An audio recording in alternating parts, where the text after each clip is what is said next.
ॐ नमो भगवते वासुदेवाय। श्रीमन्नारायण नारायण नारायण। गीता के दूसरे अध्याय का महात्म। भगवान बोले, लक्ष्मी, प्रथम अध्याय के महात्म का तो तुम उपख्यान सुन चुकी हो, अन्य अध्यायों को भी श्रवण करो। दक्षिण दिशा में वेद वेता ब्राह्मणों के पुरंदरपुर नामक नगर में श्रीमन देव शर्मा नामक एक विद्वान ब्राह्मण रहते थे। वे अतिथियों के पूजक, स्वाध्यायशील, वेद शास्त्रों के विशेषज्ञ, योगों का अनुष्ठान करने वाले और तपस्वियों के सदा ही प्रिय थे। उन्होंने उत्तम द्रव्यों के द्वारा अग्नि में हवन करके दीर्घ काल तक देवताओं को तृप्त किया, किंतु उन धर्मात्मा ब्राह्मण को कभी सदा रहने वाली शांति न मिली। वे परम कल्याणमयी तत्व का ज्ञान प्राप्त करने की इच्छा से प्रतिदिन प्रचुर सामग्रियों के द्वारा सत्य संकल्प वाले तपस्वियों की सेवा करने लगे। इस प्रकार शुभ आचरण करते हुए उन्हें बहुत समय बीत गया। तदंतर एक दिन पृथ्वी पर उनके समक्ष एक त्यागी महात्मा प्रकट हुए। वे पूर्ण अनुभवी, आकांक्षा रहित, नासिका के अग्रभाग पर दृष्टि रखने वाले तथा शांत चित्त थे। निरंतर परमात्मा के चिंतन में संलग्न हो वे सदा आनंद विभोर रहते थे। देव शर्मा ने उन नित्य संतुष्ट तपस्वियों को शुद्ध भाव से प्रणाम किया और पूछा, महात्मन, मुझे शांतिमय स्थिति कैसे प्राप्त होगी? तब उन आत्मज्ञानी संत ने देव शर्मा को सोपुर ग्राम के निवासी मित्रवान का, जो कि बकरियों का चरवाहा था, परिचय दिया और कहा कि वही तुम्हें उपदेश देगा। यह सुनकर देव शर्मा ने महात्मा के चरणों की वंदना की और समृद्धिशाली सोपुर ग्राम में पहुंचकर उसके उत्तर भाग में एक विशाल वन देखा। उसी वन में नदी के किनारे एक शिला पर मित्रवान बैठा था। उसके नेत्र अनंत तीरक से निश्चल हो रहे थे। वह अपलक दृष्टि से देख रहा था। वह स्थान आपस का स्वाभाविक वैर छोड़कर एकत्रित हुए परस्पर विरोधी जंतुओं से घिरा था। वहाँ उद्यान में मंद मंद वायु चल रही थी। हिरणों के झुंड शांत भाव से बैठे थे और मित्रवान दया से भरी हुई आनंदमयी मनोहारिणी दृष्टि से पृथ्वी पर मानो अमृत छिड़क रहा था। इस रूप में उसे देखकर देव शर्मा का मन बहुत प्रसन्न हुआ। वे उत्सुक होकर बड़ी विनय के साथ मित्रवान के पास गया और उसे मस्तक नवाकर सत्कार किया। तब विद्वान देव शर्मा ने भी मस्तक नवाकर मित्रवान का स्वागत किया। तब उसके ध्यान को समाप्त होते ही वह मन में सोचने लगा कि ये क्या होगा। इस पर मित्रवान ने कहा, महाभाग, मैं आत्मा का ज्ञान प्राप्त करना चाहता हूँ।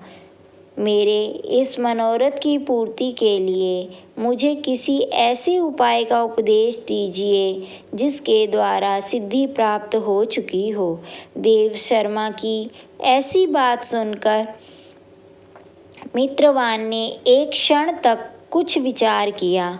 उसके बाद इस प्रकार कहा, विद्वान, एक समय की बात है, मैं वन के भीतर बकरियों की रक्षा कर रहा था। इतने में ही एक भयंकर व्याघ्र पर मेरी दृष्टि पड़ी, जो मानो सबको ग्रास बना रहा हो। मैं मृत्यु से डरता था, इसलिए मैं व्याघ्र को देखकर बकरियों के झुंड को आगे कर वहां से भाग चला। किंतु एक बकरी तुरंत ही सारा भय छोड़कर नदी के किनारे उस बाग के पास बेरोक टोक चली गई। फिर तो व्याघ्र भी द्वेष छोड़कर चुपचाप खड़ा हो गया। उसे इस अवस्था में देखकर बकरी बोली, व्याघ्र, तुम्हें तो अभीष्ट भोजन प्राप्त हुआ है। मेरे शरीर से मांस निकालकर प्रेम पूर्वक खाओ ना। तुम इतनी देर से खड़े क्यों हो? तुम्हारे मन में कुछ खाने का विचार क्यों नहीं हो रहा? तब व्याघ्र बोला, बकरी, इस स्थान पर आते ही मेरे मन से द्वेष का भाव नष्ट हो गया है। भूख प्यास मिट गई है, इसलिए पास आने पर भी मैं तुम्हें खाना नहीं चाहता। व्याघ्र की ऐसी बात सुनकर बकरी बोली, ना जाने मैं कैसे निर्भय हो गई। इसका क्या कारण हो सकता है? यदि तुम जानते हो तो मुझसे कहो। ऐसी बात सुनकर व्याघ्र ने कहा, मैं नहीं जानता, चलो पास चलते हैं, वहाँ खड़े एक महापुरुष से पूछते हैं। ऐसा निश्चय करके वे दोनों वहाँ से चल दिए। उन दोनों के स्वभाव में यह विचित्र परिवर्तन देखकर मैं बहुत हैरान रह गया। इतने में उन्होंने मुझसे ही आकर प्रश्न किया कि वहाँ वृक्ष की शाखा पर एक वनराज था। उन दोनों के साथ मैंने भी वनराज से पूछा।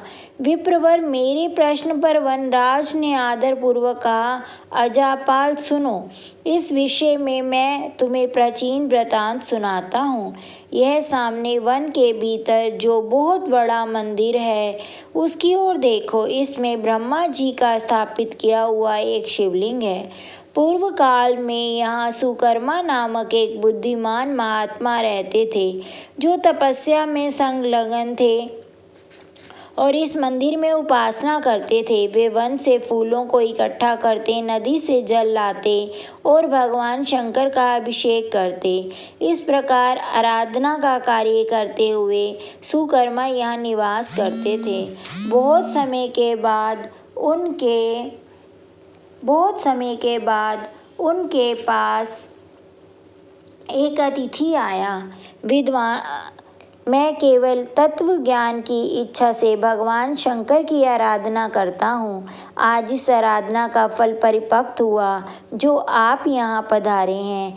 ऐसा कहकर उस ऋषि ने उस अतिथि का सम्मान किया। सुकर्मा के ये मधुर वचन सुनकर तपस्या के धनी महात्मा अतिथि को बड़ी प्रसन्नता हुई। उन्होंने एक शिलाखंड पर गीता का दूसरा अध्याय लिख दिया और ब्राह्मण को उसके पाठ और अभ्यास के लिए आज्ञा देते हुए कहा, ब्राह्मण, इससे तुम्हारा आत्मज्ञान संबंधी मनोरथ अपने आप ही सफल हो जाएगा। यह कहकर वे बुद्धिमान तपस्वी सुकर्मा के सामने ही अनेक देखते देखते अंतर्ध्यान हो गए। सुकर्मा विस्मित होकर उनके आदेश के अनुसार निरंतर गीता के दूसरे अध्याय का अभ्यास करने लगा। तदंतर दीर्घ काल के पश्चात अंतःकरण शुद्ध होकर उन्हें आत्मज्ञान की प्राप्ति हुई और वे जहाँ जहाँ गए वहाँ वहाँ का तपोवन शांत होता गया। उनमें शीत उष्ण और राग द्वेष आदि की बाधाएं दूर हो गई। इतना ही नहीं, उन स्थानों में भूख प्यास का कष्ट भी जाता रहा और भय का स्वार्थ अभाव हो गया।